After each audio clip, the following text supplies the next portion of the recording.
What's going on, everyone? Welcome to Ray Talks Hoop. Today we're going to be talking about the Toronto Raptors because I'm starting to think that I was right about the Raptors all along. And to me, being right is a big deal because I live in a world where my girlfriend's always saying I'm wrong about things, my mom's saying I'm wrong about things. So at this point, I'm not even sure what I'm doing with my life. But one thing I can say at least is it's starting to look like what I said about the Toronto Raptors at the very beginning of the season might have actually been true. So I'm sure most of you have no idea what I'm talking about, which is perfectly okay because that is why you clicked on this video. So to fill you all in, at the very beginning of the season, the Toronto Raptors could not buy a win. They were losing back-to-back games, and if my memory serves me correctly, they got their first win, or one of their first wins, against the New York Knicks, who surprisingly turned out to be a very good team, at least so far into the season. And around that time, when I made the first video of the season on the Toronto Raptors, the Raptors were the 13th or the 14th seed. And in that video, I'll even link to it down below for proof, but in that video, I said that we should not be concerned about the Toronto Raptors being a bad team this year. And my reasons for that were because, sure, they may have lost the first 3 or 4 or 5 games in a row, I don't remember how many, but there are actually a lot of factors as to why they were losing so many games.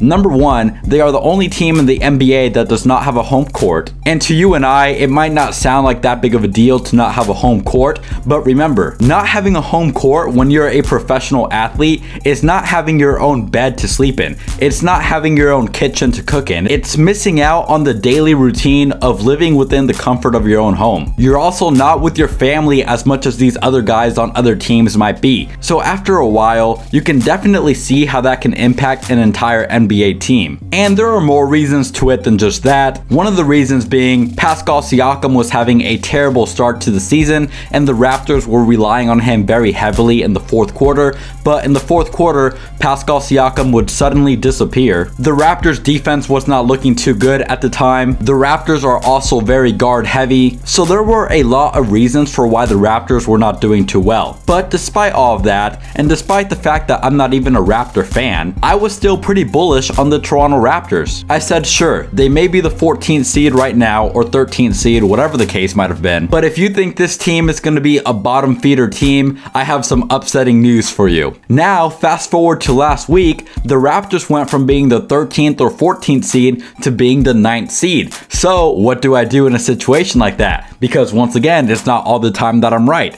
So when the Raptors jumped from being the 14th seed to the 9th seed, I made another video. And surprisingly, that video has like 7,000 or 8,000 views. It's all because you guys destroyed the like button on that video. So if you wouldn't mind hitting the like button on this video as well, I would greatly appreciate it. But back to the Toronto Raptors. So last week, the Raptors were the 9th seed because they won a couple games in a row. Now yesterday, the Toronto Raptors beat the Nets, which put them at 3 wins in a row, and now they are the 7th seed in the NBA. And one thing I really emphasized in those videos on the Toronto Raptors was, even though they might not have the highest ranked seed in their conference right now, they are only a couple games behind from being ranked a whole lot higher. Now fast forward to yesterday, even a broken clock like myself is still right twice a day. A few weeks ago, we were talking about how the Toronto Raptors were the 14th seed in the conference, and now they are ranked 7th. And this is all because they won 3 games in a row in mid-January.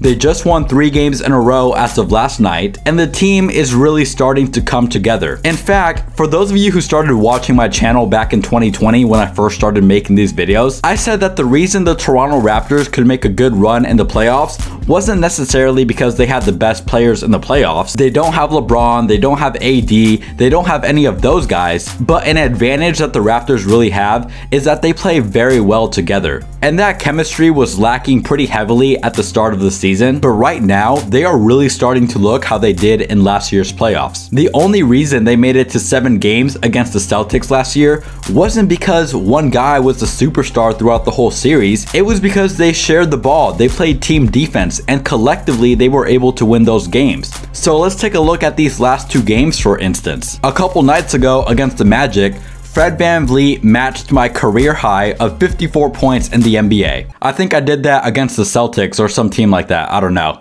And then yesterday, Fred VanVleet did not play too well. He had 11 and 4. But what do you know? The Toronto Raptors still beat the Brooklyn Nets.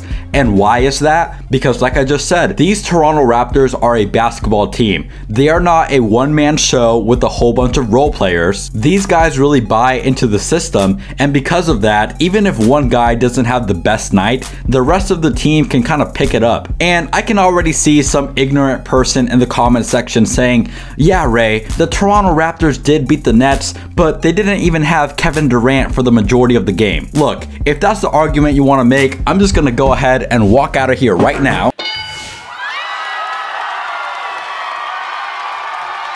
Because you're telling me the Brooklyn Nets, besides having Kyrie Irving, James Harden, DeAndre Jordan, and all those other assets they have on that team, you really want to make the excuse that not adding Kevin Durant to that team is the reason why they lost the game against the Toronto Raptors? Fine, if you guys need 3 of the best players in the NBA to beat the Raptors, then for all I know, I'm betting all my money on the Raptors winning the championship. And let's talk about Kyle Lowry. This dude really put the entire country of Canada on his back in the 4th quarter last night. Kyle Lowry was hitting shot after shot in the 4th, and if it wasn't a shot, it was a good pass that led to a bucket. Kyle finished the game with 30, 7 and 5. Pascal Siakam also had a phenomenal night. He put up 33 points and 11 rebounds. Norman Powell had 18 and 5. Chris Boucher had 17 and 9. I made a video earlier saying that I think Chris Boucher should be the most improved player this year. I'll also leave a link to that down below if that's something you want to watch. I'm trying to think if I missed anything important. Oh yeah, yes I did.